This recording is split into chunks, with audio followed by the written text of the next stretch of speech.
Mahalin mo ang Diyos ng buong puso mo. Ibigin mo ang kapwa mo gaya ng sarili mo.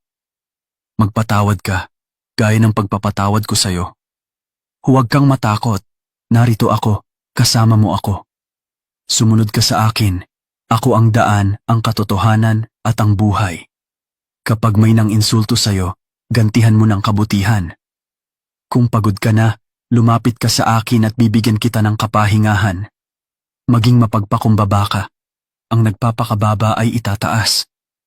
Panatilihin mong malinis ang puso mo. Ipakita mo ang liwanag mo sa mundo. Kung may nangangailangan, tulungan mo siya ng bukal sa puso. Magtiwala ka. Ako ang iyong pastol, hindi kita pababayaan. Hindi mo kailangang mag-alala. Alam ko ang kailangan mo bago mo pa ito hilingin. Magsaya ka kapag pinagtatawanan o inuusig ka dahil sa akin. Malaki ang gantimpala mo. Turuan mo ang iba ng kabutihan. Huwag mong itago ang liwanag mo. Sa bawat bagay na ginagawa mo, gawin mo ito ng may pag-ibig.